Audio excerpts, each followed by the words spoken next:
recuerda esto. Jesús sale del templo. El templo existía en su época. Hoy en día no hay templo. Hace 2000 años que se fue destruido el templo por las legiones del Imperio Romano. El sueño dorado de los judíos o de muchos de ellos es la restauración del templo. Pero en los tiempos de Jesús ese templo existía. Era el centro religioso de la época, era donde estaba la presencia del Señor, donde la gente iba a adorar, donde la gente iba a cantar al Señor, a llevar sus diezmos, sus ofrendas, a alabar al Señor. Y cuando salían del templo, hemos leído esta tarde que los discípulos, como buenos judíos, se sentían muy orgullosos de ese templo, que Herodes lo había ampliado. Saben que era el segundo templo que se construyó en la época del retorno de Babilonia, cuando volvieron de Babilonia con Esdras, Nehemías, con Zorobabel, pero Herodes lo amplió y lo llenó de oro por todas partes, un templo increíble, un templo tremendo. Los romanos se quedaron sorprendidos cuando lo vieron, dijeron, los judíos son un poco tontos, construyen un templo tan grande y está vacío, no tiene ningún ídolo dentro. Es que Dios no es un muñeco que se pueda hacer de oro, de plata o de piedra, ¿verdad? Y cuando salían del templo, los discípulos le muestran al Señor las maravillas de ese templo, lo grande que era, lo enorme que era, lo hermoso que era, y el Señor les da un golpe bajo. El Señor le dice, observarlo bien, mírenlo bien, porque en menos de una generación no quedará piedra sobre piedra de este templo. Efectivamente, 37 años después de lanzar esta palabra profética, 37 años después, el templo quedó totalmente destruido hasta este momento. Desde el año 70 después de Cristo hasta este momento, no hay templo en Jerusalén. Se cumplió literalmente la palabra. Pero la palabra golpeó tanto el corazón de estos discípulos que ellos salieron del templo, bajaron todo el torrente de Cedrón, lo subieron, se van al monte de los Olivos y allí dice uno de los evangelios que solamente 4 de los 12 se acercan al Señor y le preguntan aparte, ¿cuándo? ¿Cómo? ¿Cómo va a ocurrir todo esto? ¿Cómo que nuestro templo va a ser destruido? ¿Qué señal habrá? ¿A qué tenemos que observar? ¿Qué tenemos que fijarnos para saber que el tiempo se acerca? Entonces el Señor les da una enseñanza tremenda. Qué importante es preguntar, hermano, de verdad, ¿eh? Si no hubieran preguntado los discípulos al Señor, ¿qué señal habrá de tu venida y del fin del siglo? Nos hubiéramos perdido toda la enseñanza de Mateo 24.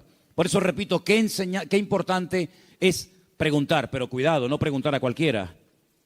No preguntar a cualquier parte, sino preguntar a la persona que te puede dar la respuesta correcta. Porque una de las señales que el Señor dice en este capítulo, y es algo que yo quiero en esta tarde hablar, es que tenemos que estar preparados porque una de las muchas señales de los últimos tiempos va a ser la proliferación de falsas doctrinas. Dice la Biblia, lo leíamos el jueves, que algunos llegarán hasta escuchar. Dice el Espíritu claramente que en los postreros días algunos apostatarán de la fe y escucharán a espíritus engañadores y ahí da una enseñanza tremenda. Entonces, una de las señales de los últimos tiempos es que se enseñarán cosas extrañas.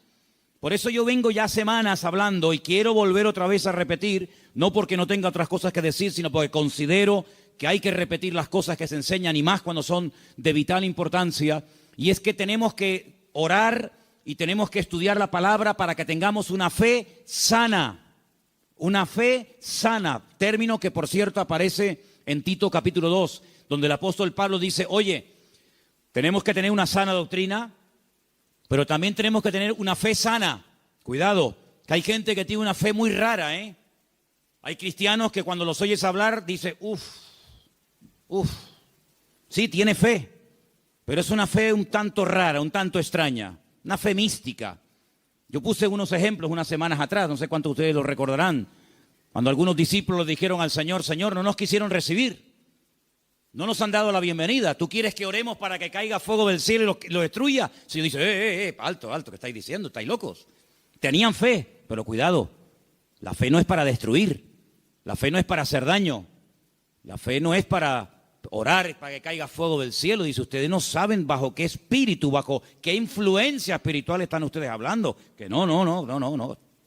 El apóstol Pablo, ¿os acordáis? Le decía a Timoteo, la fe que ahora tienes es una fe no fingida, es una fe sincera. Explicaba este término en Italia, sincera, ¿no? O sea que cuando traían los bloques de mármol, los mármol de Carrara, comenzaban a construir los templos, las catedrales y los edificios, algunos de esos bloques de mármol venían con imperfecciones, venían con agujeritos, y claro, se veía feo. Cuando es un bloque no, pero cuando son tantos, entonces los rellenaban con cera, y parecía como que no había ningún defecto, pero cuando daba el sol con fuerza contra aquellos bloques, se derretía la cera y se veía horrible, horrible. Decían, manden bloques sin cera, manden bloques sin cera, para que después cuando salga el sol no se quede esto de una forma tan fea y de tan mal aspecto, ¿no? Entonces el apóstol Pablo decía a Timoteo, la fe que tienes no es una fe fingida, no es una fe de máscara, como dice otras versiones, es una fe que primeramente habitó en tu abuela Loida, y después la tuvo tu madre, Eunice, y ahora la tienes tú. Entonces tenemos que preguntarnos de vez en cuando, ¿en qué estamos basando nuestra fe? ¿En emociones? ¿En sentimientos? ¿En sueños? ¿En experiencias? ¿O en la palabra de Dios? Yo me quedo sorprendido, muy sorprendido, porque de toda la vida hemos sido conocidos como el pueblo del libro. El pueblo del libro. Yo me acuerdo que un sacerdote en el huerto de Getsemaní, que es un sacerdote sevillano, cuando me vio con la Biblia bajo el brazo me dice, tú eres de los evangélicos, ¿no? Porque ustedes siempre están con la Biblia en la mano. A mí me echó un piropo tremendo. Si pensaba que me iba a ofender, es todo lo contrario. Efectivamente, hemos sido conocidos y hay de nosotros que nos dejen de conocer por dejar de utilizar el libro, las Sagradas Escrituras, ¿verdad? Pero hay un desapego últimamente tremendo. Claro, se ha metido la gente en el mundo del internet y se ha metido en los cultos a distancia y se ha metido por aquí y por allá, que han entrado en las iglesias cosas pero muy, muy raras, muy extrañas. El jueves les conté algunas cosas que he visto ahora. He visto allí en Milán, donde he estado ahora mismo. Creyentes que están asustados, creyentes que si la maldición, que si... Pero vamos a ver, hermanos, pero dice la Biblia que somos más que vencedores, que mayor es el que está en nosotros que el que viene contra nosotros. Creyentes que solamente desde que yo conocí ahora un matrimonio de hermanos de Ecuador que llevaban más de 10 años en esa congregación y dice, hermano, nos ha impactado mucho cómo usted la palabra. Y le digo, bueno, es que yo predico de la palabra. Y dice, es que yo hace años que no escucho un mensaje de la palabra. Digo, bueno, ¿y usted qué escucha entonces? Pues dinero, dinero, dinero, dinero, pide, y dame. Digo, pero eso no es evangelio, eso no es el evangelio. Yo no sé de dónde se han sacado esas enseñanzas. Hay predicadores que solamente tienen un tema monográfico, solamente saben pedir y no hablan de Cristo, no hablan del amor, no hablan del infierno, no hablan de la ira de Dios, no hablan del cielo, no hablan de la salvación. No, solamente tienen una obsesión y claro, prosperan, pero ellos, los demás no, solamente prosperan ellos. Y se autofinancian con su don y se pegan la gran vida asustando y manipulando y tergiversando la escritura. Y esto hay que denunciarlo. Ya está bien de hacer el tonto, ya está bien de decir, bueno, es que son siervos de Dios. No son siervos de Dios. Ellos se llaman siervos de Dios, pero la mayoría de ellos utilizan el púlpito para pegarse la gran vida y lo último que hacen es predicar la palabra, cosa que deberían de haber hecho siempre toda su vida. Y una de las cosas que tenemos que tener bien claro en los últimos tiempos es que van a proliferar falsas enseñanzas y falsas doctrinas. Y los sobreénfasis, qué peligrosos son los sobreénfasis, hermano. Déjeme que me explique. Tenemos que predicar todo el consejo de Dios. ¿Cuántos dicen amén? Toda la palabra de Dios. No podemos estar todos los días comiendo espagueti por la mañana, espagueti por la noche, Pero hermano, está bien, a mí me gusta la pasta, pero 365 días comiendo lo mismo. Pues cuánta gente, hermanos, solamente saben un tema y lo sacan de ese tema y no saben nada. Que si el dinero, que si las profecías. ¿Sabe cuánta gente, hermano, van a las congregaciones para que alguien ore por usted y le den una palabra y le den una profecía? Mire, me leí hace unos días la biografía de la señora White. Madre mía, pero es un disparate. Una señora que dice que llegó a tener 2000 visiones y sueños proféticos. 2000. Y cuando murió, dejó más de 70 libros. Los disparates que esa señora enseñó. Claro, le dan un sobreénfasis ¿a qué? Al día de reposo. Sí, pero es que espérate un momento, es que la Biblia no solamente el día de reposo. Hay otras muchas cosas. Si te crees que porque guardas esto y no cumples con todo lo demás, te vas a salvar, te equivocas, amigo. Es como las iglesias que están todo el día, hablan lengua, y venga a hablar en lengua, y venga profecía, y venga a hablar en lengua. Pero hijo, vamos a ver.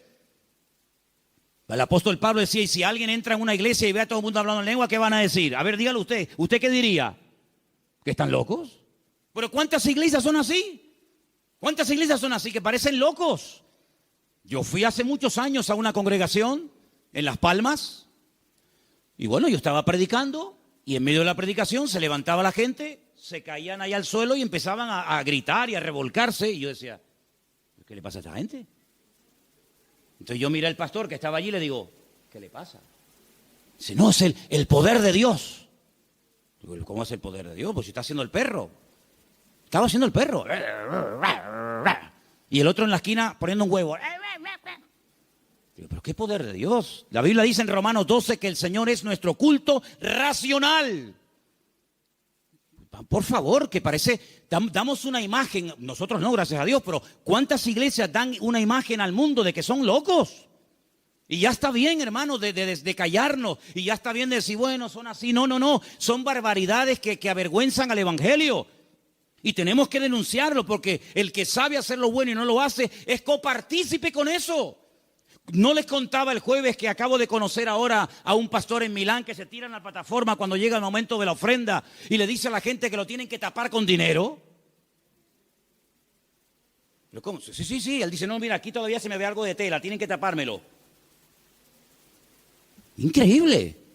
Un pastor que la congregación un día le regaló un coche, cogieron una ofrenda en la congregación, le regalan un coche al pastor y a los 2 días se sube al púlpito y dice, hermano, Dios me ha dicho, mentira, Dios no dijo nada, eso es falso, pero él dice, Dios me ha dicho que este no era el coche que ustedes tenían que regalarme, era uno más grande y superior. Y la gente tan tonta va, lo cambian y le compra uno más grande. Y yo le decía, pero ¿ustedes qué hacen allá adentro? ¿Por qué no se le va a hablar, salgan corriendo? Eso no es iglesia, eso no es nada, eso es un circo. Eso es una vergüenza para el evangelio. Es que tenemos miedo, porque nos ha dicho que si nos vamos se nos va el espíritu y se nos va la bendición. Digo, hágame el favor, hágame el favor. Oye, que a mí nunca me ha tocado la breva de caer en una iglesia de estas, ¿eh? A mí nunca me ha tocado una breva de estas. Siempre, de verdad, a mí me toca una iglesia de estas y es que me voy al Antiguo Testamento con la espada y el arco. Increíble, hermanos. Entonces tenemos que retornar a la palabra de Dios es nuestra base. No podemos entrar en locuras, en disparate. Todo lo que usted pueda pensar, soñar, sentir o lo que sea, si no va de acuerdo 100% con la palabra, no es de Dios. La palabra de Dios es la base, es el fundamento de nuestra fe. Y no necesitamos nada más que la palabra y nuestra experiencia, nuestra relación con el Señor. Yo creo que algunas personas no han terminado de descubrir lo que significa enamorarse del Señor y enamorarse de la palabra. Por eso buscan fuera, porque cuando un hombre está enamorado de su mujer no tiene que buscar otra. Y cuando una mujer está enamorada de su marido, no se le van los ojos detrás de otro. Cuando usted está enamorado de Cristo, no le tienta nada ni nadie, porque usted sabe en quién ha creído. Y a mí me da la impresión de que hay mucha gente hoy en día en las iglesias que son religiosos, pero no han nacido de nuevo, porque la persona que nace de nuevo no hace estas barbaridades, porque ofende al Señor. O no conocemos la historia de este joven llamado José, un hombre que nunca fue a un culto. José nunca fue a ningún culto. José nunca leyó la Biblia. Pero José un día tuvo un momento en el que fue tentado y él dijo, yo no puedo hacer esto porque pecaré contra mi Dios. Y uno dice, pero ¿cómo sabía este hombre que eso era pecado? Porque él tenía comunión con el Señor. Y cuando una persona tiene comunión con el Señor y conoce al Señor, sabe lo que le agrada y lo que no le agrada al Señor, aunque no lo hayas leído. Porque el Espíritu Santo que mora en ti te da testimonio de que eso es o no es la voluntad del Señor. ¿Cuántos dicen amén? Entonces hay que retornar a la Biblia, hermanos. Claro, hay gente que se atiborra de libros y venga libros. Hermano, este es el libro que Dios nos ha dado. Escudriñar las Escrituras, dice la Biblia, porque ellas son las que dan testimonio de mí. Y mire, hermano, yo antes de irme para Italia les comentaba de aquellos 10 leprosos, ¿acordáis? Aquellos 10 hombres que bajaron de las montañas porque tenían fe, pero momento. Yo les dije a ustedes y espero que no hayan olvidado esa enseñanza, porque para mí es de vital importancia. Ellos tenían fe, por eso bajaron de la montaña. Ellos tenían fe, por eso clamaron al Señor. Pero el Señor no los sanó así instantáneamente, sino que el Señor les dijo, id y mostraos a los sacerdotes. Ellos no sintieron nada, ellos no vieron nada. Ellos seguían estando leprosos, pero ellos en obediencia se ponen a caminar y mientras caminan, automáticamente se produjo el milagro. Por eso, ¿se acuerdan cuando yo les dije que fe más obediencia es igual a la bendición de Dios? Por eso hay gente que tiene fe, pero no crecen, no maduran, porque es una fe a veces extraña, envenenada, contaminada, porque han estado en tantos sitios que, permítame la expresión, tienen un potaje en la cabeza Pero cuando usted conoce al Señor y a su palabra, y usted tiene una fe sana, bien encaminada en las cosas del Señor, usted sabe que la fe, si no tiene obras, y la fe, si no obedece al Señor, no sirve de nada. ¿Cómo usted va a pretender con la fe que tiene viviendo en desorden, sin poner en práctica los mandamientos del Señor? Que Dios le bendiga. Primeramente tendrá que ponerse en orden para que el Señor pueda hacer maravillas en su vida. ¿Y cuántos creyentes en las iglesias son una cosa aquí y fuera son otra? Sí, tienen fe, pero el testimonio que dan es pésimo. Bendito sea la palabra cuando el Señor dice a través de la boca de Pablo: no me avergüenzo del evangelio, porque es poder de Dios. Espero que el evangelio no tenga que arrepentirse y no tenga que avergonzarse de la conducta que está llevando fuera. Porque aquí todos somos muy buenos, aquí todos levantamos las manos, o el que quiera, y aquí todos somos muy santos. Pero, ¿y por fuera? Porque a mí de qué me sirve que vengas aquí, gloria a Dios y aleluya, si luego en la calle eres un desorden y vives en pecado, estás viviendo en adulterio, estás viviendo en fornicación, tienes un mal testimonio en la familia. No, tienes que plantearte tu relación con Dios. ¿A qué vienes aquí? ¿A cambiar o a qué? ¿A fichar como en un trabajo? No, fui al culto. Sí, fui al culto porque te entró por aquí y te salió por allí, porque no ha habido cambios en tu vida.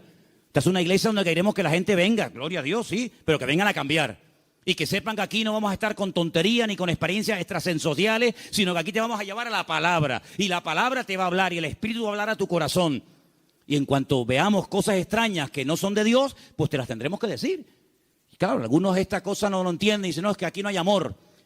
Bueno, si usted entiende el amor, que le vamos a decir lo que usted quiere oír, evidentemente aquí no lo va a encontrar. Aquí le vamos a decir lo que dice la palabra. Y los que estamos, los que vienen, se adaptan a lo que hay, y si no, pues que el Señor le bendiga y que le lleve a otra iglesia. Pero aquí no vamos a ceder ni un milímetro por agradar los oídos, por tener mucha gente, porque si tener mucha gente significa bajar el listón de la santidad de Dios, amigo, hasta ahí hemos llegado. La palabra dice que sin santidad nadie verá al Señor. Me da igual si es fulanito de tal, don fulano de tal. Sin santidad nadie verá al Señor. Es que yo canto, que me da igual. El diablo canta mejor que nosotros. Sin santidad nadie verá al Señor. ¿Qué es santidad? Vivir como Dios manda. Es que yo no quiero vivir como Dios manda. Pues a ver lo que haces. A ver lo que haces. Porque tarde o temprano te vas a sentir confrontado con la palabra. Claro, la carne siempre te va a decir que no pasa nada. ¿No se lo dijo Satanás a Eva? ¿Qué le dijo Satanás a Eva? ¿Por qué no comes? Y dice: porque Dios me ha dicho que si como muero. ¿Y qué le dijo Satanás? No, que eso no es así. Tú no vas a morir, come para que veas. Y le creyó al diablo. ¿Y cuántas veces creemos que Dios está equivocado, que es injusto con nosotros, cuando la palabra del Señor nos dice que en los últimos tiempos el enemigo va a ser tan sutil que muchas veces le va a permitir a la gente tener esa falsa seguridad de creer que estoy en desorden y en pecado, pero Dios me va a bendecir igual? No, mi amigo. Las consecuencias, tarde o temprano, de una vida en desorden son terribles, porque la paga del pecado ha sido y es y será siempre la muerte. ¿Cuántos dicen amén? Hay tres cosas que tenemos que tener claro a estas alturas. Primero, ¿a qué nos ha llamado el Señor? ¿A qué nos ha llamado el Señor? ¿Tú sabes la tranquilidad que tú tienes en tu corazón cuando tú sabes a lo que te ha llamado y a lo que no te ha llamado el Señor? No tienes que estar imitando a nadie. No tienes que viajar por el mundo entero buscando el sistema, el método en Colombia, en Venezuela, en Cuba, en Puerto Rico, en Toronto. Yo no tengo que ir a ninguna parte. Lo que dice la Biblia: entra en tu aposento y tu Padre que te ve en lo secreto te recompensará en público. Claro, es más fácil coger un avión y irte a Corea a ver lo que hacen los coreanos. Es mucho más fácil coger un avión y pagarte el pasaje como Jonás, que preferiría pagar el pasaje, ¿verdad? Y mantener la rebeldía que dar marcha atrás. Es mucho más fácil coger un avión y decir: a ver, una iglesia que esté creciendo mucho, a Nigeria, ahí nos vamos todos. Ahora a Pensacola, ahora a Toronto, ahora, hermanos, a donde tenemos que ir, dice el Señor: venid a mí, los trabajados y cargados, que yo os haré descansar. ¿Cuántos dicen amén? Entonces, tener claro a lo que nos ha llamado el Señor y a lo que no nos ha llamado. No hay una iglesia 100% completa. Yo les digo, esta iglesia no es completa. Tenemos muchas carencias. No somos una iglesia fuerte en misiones. No tenemos misioneros ahora mismo en el mundo. Tenemos un montón de carencias, pero creemos que hay un área en la que el Señor nos puede utilizar. Pero hermanos, hay congregaciones que pretenden hacerlo todo, lo entienden todo, lo saben todo. Y la Biblia nos enseña que somos un cuerpo y que nos necesitamos los unos de los otros. Y capaz que lo que el Señor nos ha dado, tal vez no lo tenga el hermano de la esquina, pero el hermano de la esquina seguro que Dios le ha dotado con algo que nos hace falta a nosotros. Y así nos complementamos y trabajamos en el mismo sentir, en un cuerpo en el Señor. ¿Cuántos dicen amén? Nuestra identidad, ay hermano, la identidad. Esto es algo que trae de cabeza a miles de personas. Porque la gente tiene que tener una identidad. Y si no la encuentran en la casa, la va a encontrar en el fútbol. Y si no, en cualquier otro lado. ¿Nuestra identidad de dónde viene nuestra identidad? Nuestra identidad viene de Cristo. Nuestra identidad viene del Señor. Yo no tengo que ponerme ahora todo el cuerpo lleno de tatuajes para sentirme, digamos, querido y respetado por un cierto sector de la sociedad. No. ¿Sabes qué? Yo he sido aceptado por Cristo tal y como soy, con mis defectos, con mis virtudes y con mis debilidades. ¿Cuántos dicen amén? Ahora, si usted tiene complejos, si usted no se termina de aceptar a sí mismo, pues usted no va a crecer y usted no va a madurar hasta que tú no le des gracias a Dios por el cuerpo que tienes y le digas gracias, Señor, porque tú me hiciste así, usted no va a poder disfrutar de la vida. Su identidad tiene que venir de la fuente. ¿Y cuál es la fuente de la que bebemos? Nuestro Señor Jesucristo. Eso nos ayuda a descubrir nuestras limitaciones. Eso nos ayuda a saber lo que tenemos y lo que no tenemos. ¿Han oído el pasaje del libro de los Hechos cuando dice la Biblia que a la hora de la oración subían Pedro y Juan al templo a orar y dice que había ahí un mendigo que les pidió limosna? Lo conocéis, ¿verdad? Conocido. ¿Qué le dijo Pedro al paralítico? No tengo. ¿Qué? Fíjate tú, un hombre que con la sombra sanaba a los enfermos. Un hombre que oró por muertos y los resucitó. Un hombre que caminó por encima de las aguas. Un hombre que un día fue a pescar, le abrió la boca al pez y sacó una moneda dentro. ¿Te imaginas que nos pase eso a nosotros? Un hombre que vio milagros del Señor y dice, no tengo ni plata ni oro. ¿Tú te imaginas que ese hombre fuera un predicador hoy en día? ¿Sería multimillonario? Si muchos son unos mequetrefes que no saben ni hablar en público y viven a cuerpo de rey, tú imagínate un predicador hoy en día que tuviera el currículum que tenía Pedro. Sería algo increíble. Pedro dijo, no tengo ni plata ni oro, pero tengo algo que ni con todo el oro del mundo puedes comprar. Y le dijo al hombre con toda la autoridad, porque sabía lo que tenía. Porque cuando uno sabe lo que tiene, se mueve con autoridad. Y cuando no sabes que tienes eso, pues mejor estate quieto. En el nombre de Jesucristo, levántate y camina. Y el Señor hizo un milagro tremendo. Entonces las iglesias, los creyentes hoy en día, tenemos que saber a lo que Dios nos ha llamado. Tenemos que saber lo que tenemos y lo que no tenemos. Y darle gracias al Señor, porque Dios con nosotros ha sido tremendamente fiel. Y a unos le da 30, a otros le da 60, a otros le da 100. Y cada uno tiene que saber moverse en el área donde Dios lo ha puesto. ¿Cuántos dicen amén? Pero no escondas, como decía Pierre hace un rato, no escondas el talento bajo tierra. Porque hay gente que a lo mejor tiene un talento, pero no lo usan. Y yo conozco muchos creyentes que no están usando lo que Dios les ha dado. No lo están usando. Están más preocupados en conseguir un buen trabajo que en servir a Dios. Están más preocupados en pagar lo que deben que decir, Señor, yo todavía no sé el don que tengo. Si yo me pusiera a preguntarle a muchos creyentes hoy en día, ¿cuál es el don que Dios le dio a usted? ¿Cuál es el don que Dios le dio a usted? Muchos dirían, no lo sé. Y llevan toda la vida en la iglesia. Entonces, en estos años, ¿qué has hecho? Porque si no sabes a lo que Dios te ha llamado, si no sabes cuál es el don que tienes, la pregunta es, ¿usted qué ha hecho en los 10 años que lleva en el culto? ¿Qué es lo que usted ha hecho? Queridos hermanos, es el tiempo de que le preguntemos honestamente al Señor, y está el año a punto de terminar, Señor, ¿en qué área tú quieres utilizar mi vida? Porque el Señor tiene grandes sorpresas para todos y para cada uno de nosotros. ¿Cuántos dicen amén? Ahora, hermano, escúcheme una cosa. Dios quiere que crezcamos en todas las áreas. Como dije antes, el sobreenfatizar algo, el crecer demasiado en un área, olvidándonos de otras, lo que produce son monstruos. Hay gente que le da un énfasis tremendo a la oración. Y claro, la oración es muy importante, hay que orar, claro que sí. Pero no tienen ni papa, no tienen ni idea de la Biblia. Por otra parte, hay gente que está todo el día con la Biblia, leyendo, memorizando y estudiando, pero nunca oran. Luego, tenemos que crecer con un equilibrio, de tal manera que no seamos como un monstruo que crece mucho en un área, pero nada en otro área. Y tenemos que dedicarle tiempo al Señor a decir, Señor, yo quiero crecer espíritu, alma y cuerpo, como dice la palabra. ¿Cuál fue el último libro que leíste? Sin contar la Biblia. ¿Cuál fue el último libro que leíste? Hay cristianos que no leen nada. Hay cristianos que no leen nunca nada. ¿Y cómo van ustedes a contactar? ¿Y cómo van ustedes a evangelizar? ¿Y cómo van ustedes a dialogar con personas del mundo que no leen la Biblia, sino que leen y están preocupados con otras cosas? Si tú no estás puesto en lo que el mundo habla y comenta, ¿cómo vamos a alcanzarlo si no sabe ni por dónde empieza una conversación, ni por dónde termina?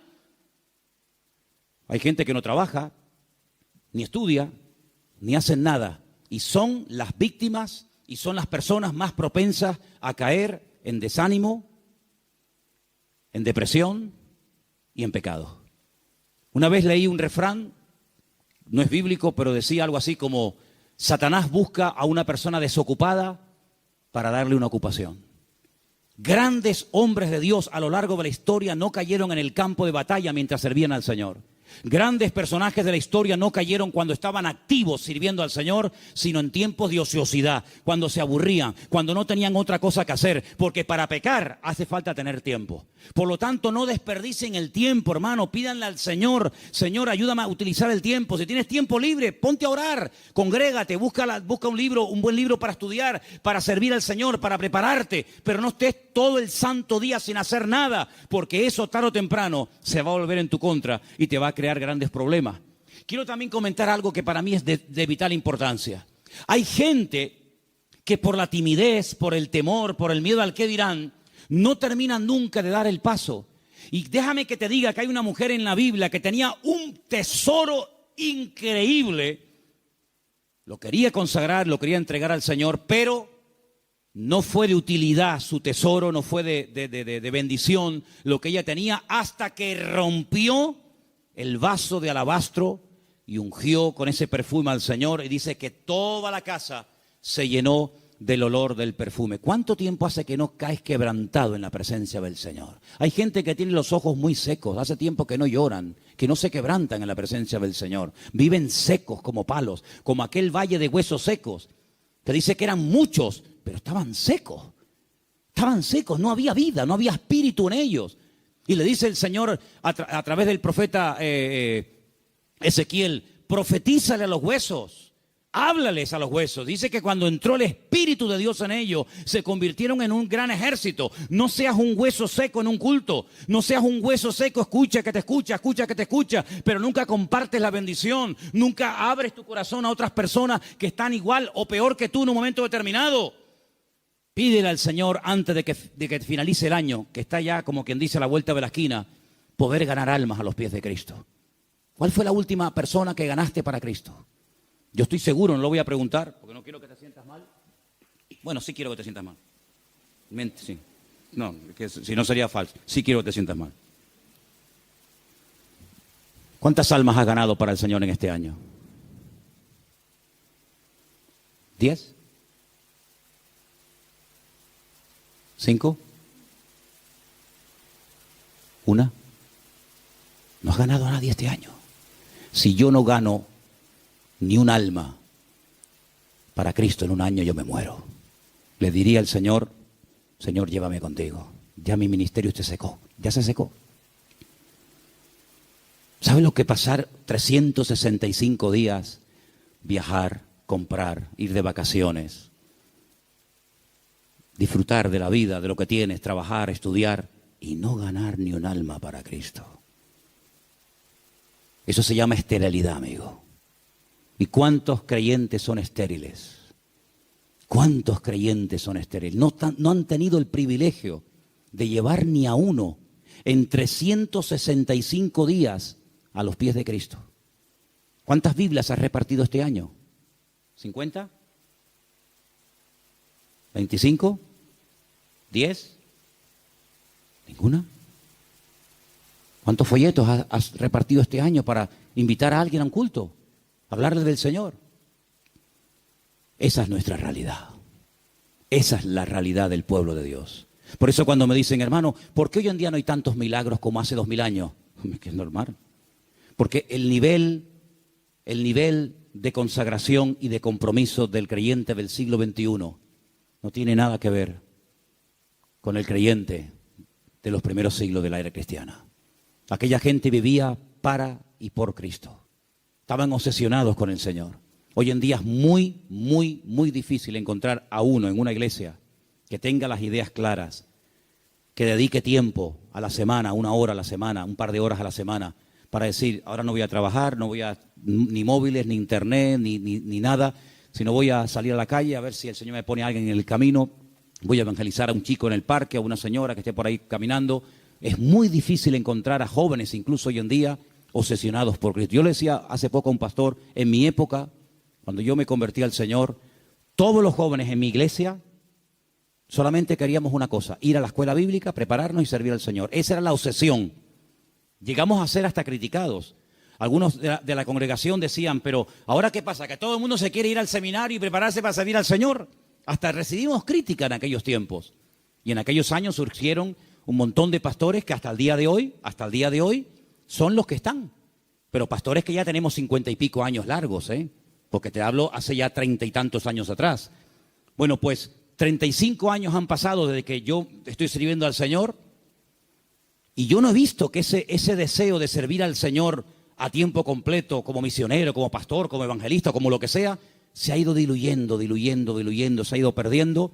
Y tú puedes observar hoy en día en los púlpitos que los pastores pues ya tienen de 50 años para arriba, si no más. Dime qué pastor hay, nómbrame 10 pastores en Tenerife que tengan 21 años como yo fui el primer pastor. Bueno, yo fui pastor con 19, pero dime 5 pastores en Tenerife que tengan 20 años y que sean pastores en este momento con 20 años. Ni uno. En mi época todos teníamos esa edad. Empezamos con 19, 20, 21 años hasta ahora. Tenemos que recuperar tantas y tantas cosas. En mi época no había la mayoría de las cosas que hay hoy en día. En mi época no había WhatsApp, no había internet, no había páginas web. Los cultos eran muy sencillitos, eran muy normales, no había tanta parafernalia de sonido. Parece que hoy en día la puesta en escena tiene que tener esto y aquello, porque parece que si no, el culto como que no fluye. En aquella época una guitarra española, pum, a la calle, encima un banco, orábamos, venía la gente, estaba el Señor, una sencillez tremenda. Eso tenemos que volver a recuperarlo, porque nosotros estamos en este mundo, ¿para qué? ¿Para qué estás tú en este mundo? Y dime, ¿para qué estás? Para llegar a una edad y decir, bueno, yo ya tengo mi casita, mis mueblecitos, mi paguita. Qué vida tan triste, perdóname. Qué vida tan triste. Estar esperando a yo jubilarme, para estar ahí esperando a la muerte. Este verano, cuando hice a un pueblo, había 3 personas en el pueblo. 3 personas en un pueblo, allí arriba, en los cañones del Sil, en Galicia.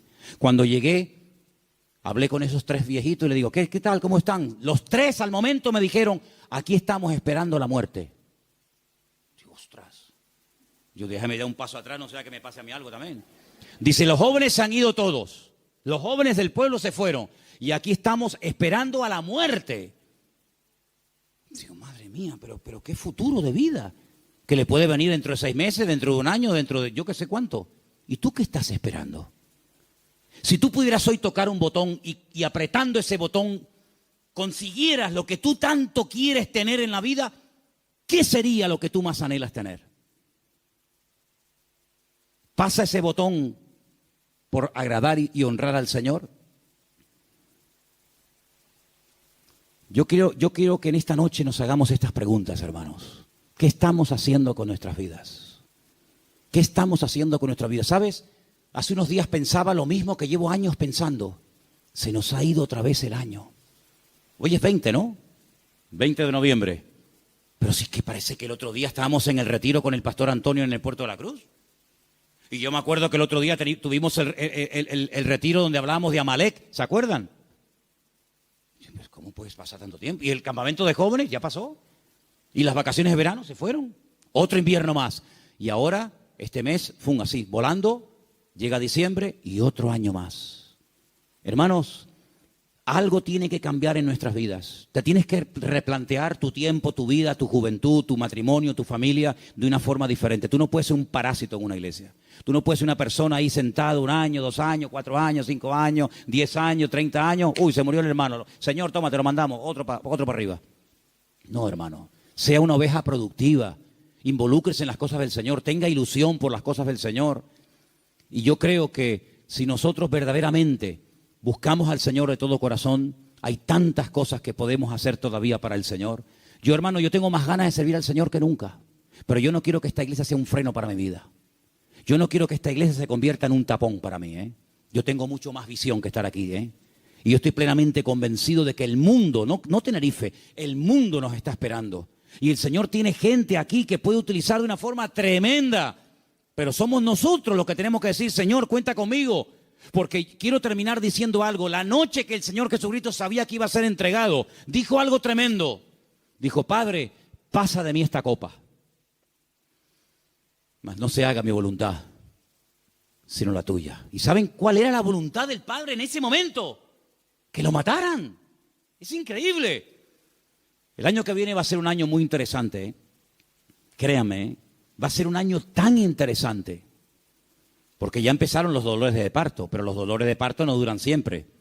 No, hermana, yo no entiendo mucho de esto, yo nunca he parido, ¿no? Pero más o menos hablo de la teoría. Los dolores de parto están ahí, pero llega un momento que se acabó el dolor, nace el chiquillo y ya está. Bien. Llevamos años con dolores de parto. Europa ya lleva años en dolores de parto. España ni te cuento. España yo creo que le van a tener que hacer una cesárea dentro de poco. Porque no hay forma de que salga el chiquillo, ¿eh? ¿Vale? Estamos con dolores de parto hace mucho tiempo. El año que viene van a salir muchas cosas, van a parir muchas cosas que se han ahí retenido con dolor. Bien. Estoy recibiendo llamadas de Estados Unidos. Muy interesantes, por cierto. Para muchos, sobre todo para gente de Latinoamérica, más que para gente de Europa, Estados Unidos era el sueño dorado. Yo recibo cada día correos de gente que me dice, he mandado solicitud, he pedido visa a Estados Unidos, me la han denegado, entonces estoy tocando la puerta a ver si usted, no sé qué. No te puedes ni imaginar la cantidad de gente que me escribe cada día de montones de lugares que primero tocan a la puerta del tío Sam. Primero le llaman al tío Sam. Y cuando el tío Sam le dice, por aquí no entra, entonces llaman yo qué sé, a Don Quijote de la Mancha y Sancho Panza, ¿no? Por ejemplo, por un ejemplo. Vean. ¿Cómo van a reaccionar todos aquellos creyentes que se fueron a Estados Unidos creyendo que era el paraíso terrenal? Cuando el señor Trump les diga, usted, y usted, y usted, fuera de aquí. Ay, amigo. A mí se me han abierto muchísimas puertas en Estados Unidos. Me he negado rotundamente a ir. Porque mi confianza y mi refugio no está en América, mi refugio está en Dios. Ahí está mi confianza. Y el libro de Proverbios dice, más vale bocado seco y en paz. ¿Eso qué? Un cacho de pan, pero con la bendición de Dios. ¿Se puede tener un trozo de pan con la bendición de Dios? Sí, claro.